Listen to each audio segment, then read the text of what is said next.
My name is Kevin Benson, and I had a stroke. My name is Mark Pangold, and I am autistic. My name is Harvey Hanna. I live with constant back pain. My name is Jalen Boyd, and I am a man with ADHD. My name is Miranda Grunwell. I was born with a learning disability. My name is James Chan, and my disability is brain tumors and brain aneurysms. My name's Christina Geary, and I'm a stroke survivor. I'm Mona Collett, Director of Disability Justice Initiatives. Advocacy can look a lot of different ways and mean different things to different people. In our world at Disability Network, advocacy can be working one-on-one with a customer, working with a group of people, all the way up to systemic change work, where we look at the policies and practices within a system that could shift to best include the disability community and the greater community as a whole.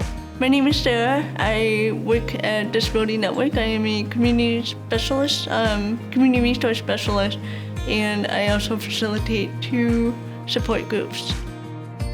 I have muscular dystonia, which I've had since I was born, and then I do have a hearing impairment, which I lost when I was about a year old, and then I developed chronic pain when I was around 5 years old. So, and just with all those disabilities, we just don't fit in a box. My name is Max Hornick, and I work at Disability Network, and my role here is Community Education Coordinator. I think most of the time when people hear the word disability, like the first image that pops into their brain is a person using a wheelchair, and that's definitely one type of disability.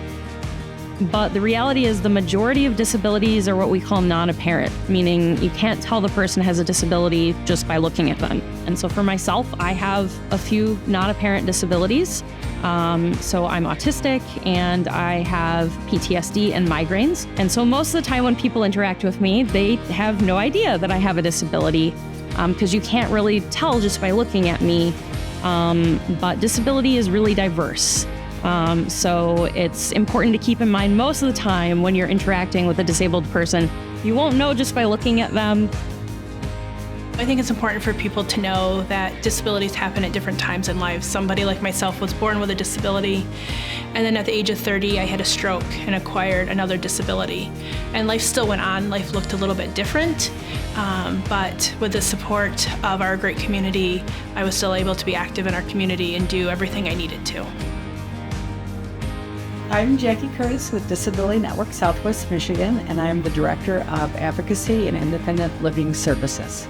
If someone were to ask me what we do at Disability Network, I would tell them that we level the field. We help individuals recognize their goals and their abilities, and we walk alongside them to try to help them achieve those goals.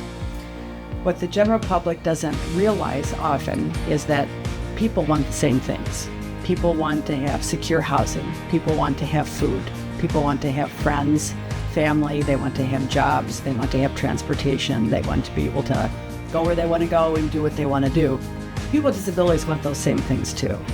We help at Disability Network, we help people recognize that they can have those things too, and we help walk alongside them to achieve those things. My name is Zaria McCroy. I started working with Disability Network through MRS for employment reasons, trying to find like a right fit of employment and other resources for either employment or school. Disability Network helped me get letters for accommodations, what jobs to apply for, what to say in the interview, helped me get my social security card and my birth certificate, helped me get on SSDI and connected me with a lawyer that had me win my appeal, helped me with housing, everything I have in my life right now, basically besides the baby, to get set up to just live like a normal person. It means a lot, and it is okay to have people remind you of the great person you are. Working in Berrien and Cass County presents some unique challenges because it's a combination of extreme rural areas and urban cities that have changed a lot in the last few years. And so they're struggling with housing and transportation and employment because of the vast area or the dense population. My name is Douglas Ray Powers. I was trying to get job to job, you know, mowing grass, painting rooms, doing whatever I could, which wasn't much because I had a heart attack. So it was really, hard. Well, he looked through my paperwork and my hospital stuff and all my situation, and we tried to get, because I was homeless, he was trying to get me involved in home placement. So we signed up for that and in my retirement, so I would have some money coming in, because I didn't have nothing. Yeah, I got a roof over my head. I don't have to worry about where I'm going to sleep.